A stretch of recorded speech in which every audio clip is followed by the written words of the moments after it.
Beau, could you talk a little bit about your materials and how they carry meaning and carry identity? I want to thank everybody for coming out, and I am Beau McCall. My journey started with a jar of buttons. I'm sure everybody's mother or grandmother or somebody's aunt in your family had a jar of buttons somewhere in the house. So my mom had a jar of buttons in the basement, and that's where my journey began. Most of my young life, I've been attracted to craft. There was a time after school programs, they had all kind of programs where we learned crafts. So I learned macrame, weaving, all types of things. But when I got to the button, what was interesting about the button, they came in so many forms, in so many styles, so many different types of materials. Over the years, people have given me buttons. I've sourced buttons from junk shops, thrift shops, Goodwill, and depending on the form, visually, we can see them. But sometimes I'm lucky enough to find an old dirty bag of buttons, and then you can get the scent of a button, because you don't know how long they've been in those spaces. So that's kind of attracted me too, because most of those bags, it's a lot of gems in those bags. It's like a box of Cracker Jacks. You don't know what you're going to get. You don't know what the prize is going to be. So I was telling them earlier, I meet people, and before they know that I'm an artist and that I work with buttons, they'll say, "Oh, I'm going to give you some buttons." And then I'll give them my card, and then I'll review my site, and they'll say, "Oh, I'm not giving you my buttons," because they're inspired by what I do. But I'm obsessed with the button because it's so many different types and styles. Like every time I do a different project, it commands me to go out and source a different type of button pertaining to whatever the project is. Because for me, and my partner always say, don't say this, but I don't like speaking in public. I like for my work to speak for itself. So I could speak to the buttons that I choose within the piece. Like this is Motherland too. We took a trip to South Africa a couple years ago, and there's an African community in Harlem where we live at. And most of the folks, the way they dress in traditional African garments.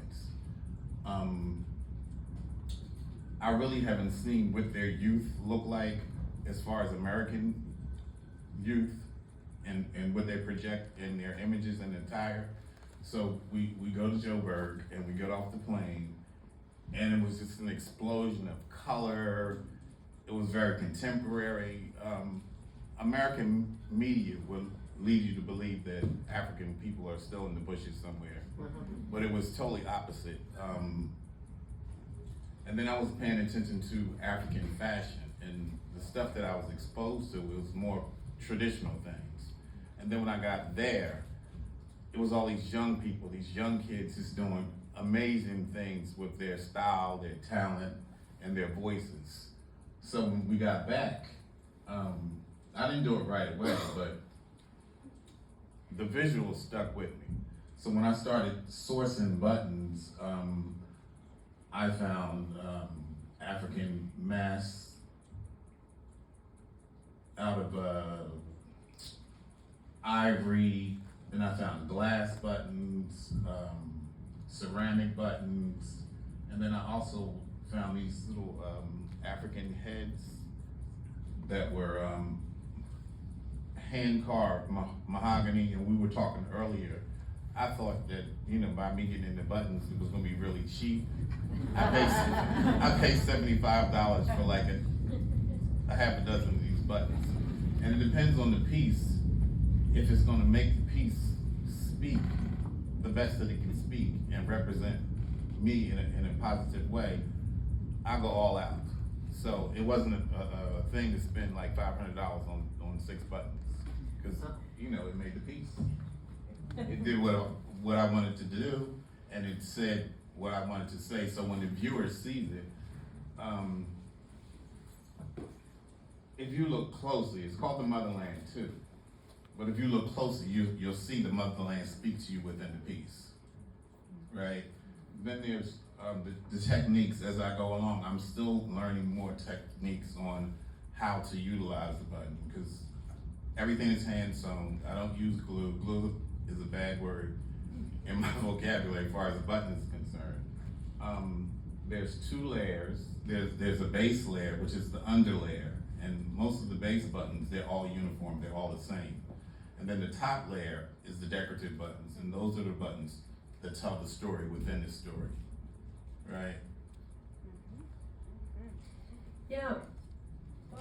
So Beau, I wanted to ask specifically, to invite you to talk about the storytelling quality that connects to identity. When we spoke over Zoom, I was really struck about the ways in which for you the button is something very familiar. It's part of our everyday life.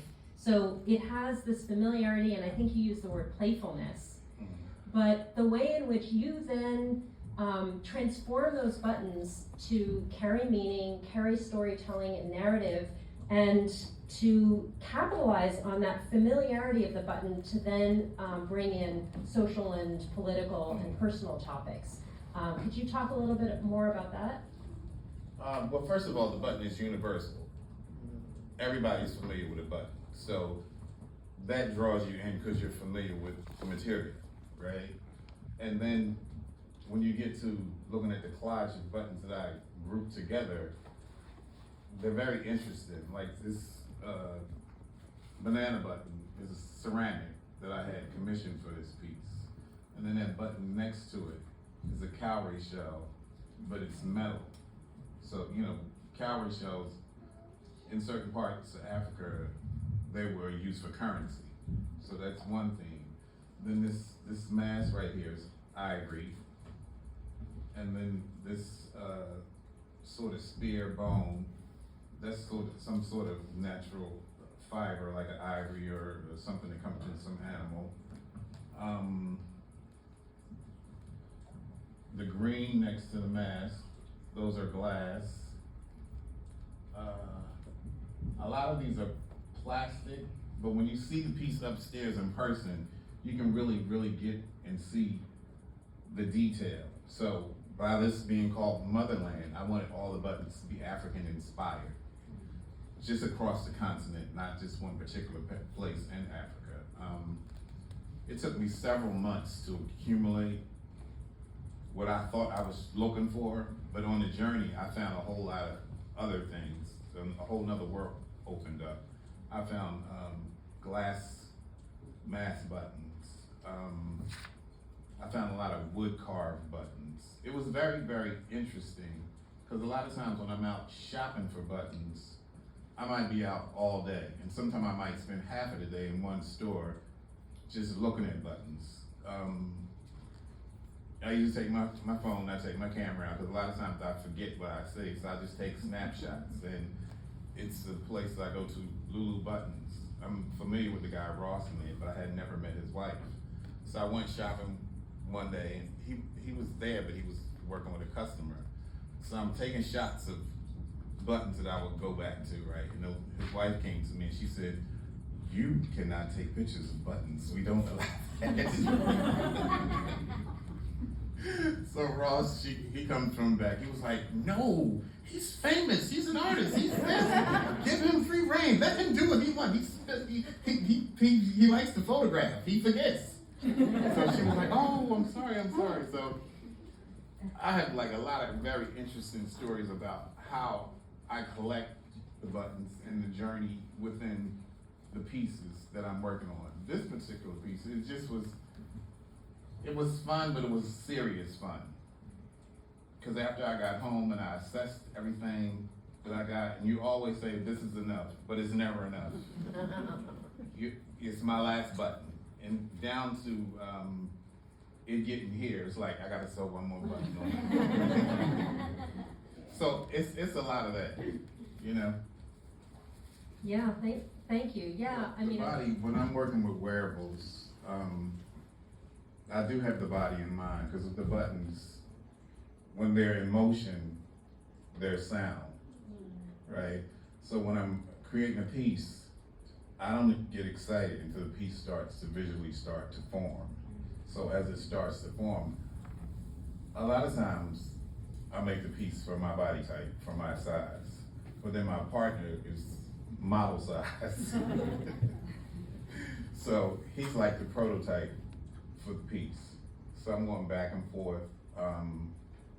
He's doing all these different type of contortions and poses, and the buttons move, because if I'm using wire, I can mold it to his body and mold shapes and still have sound. It's very interesting with working with thread opposed to working with wire, because the wire you can mold the shapes, right? With the thread, everything is stationary, it's in one place. So I'm dealing with that. And then also with the fiber, I use embroidery thread. Embroidery thread is cotton, but when you start getting into the different colors, like with the neon colors, that thread has polyester in it. So when I'm working with it, I have to cut the thread short because it knots. It's constantly knotting up. And that's something to think about as far as how I'm placing it, how I'm tying the ends. Or a cotton piece of thread, I can just basically just knot it.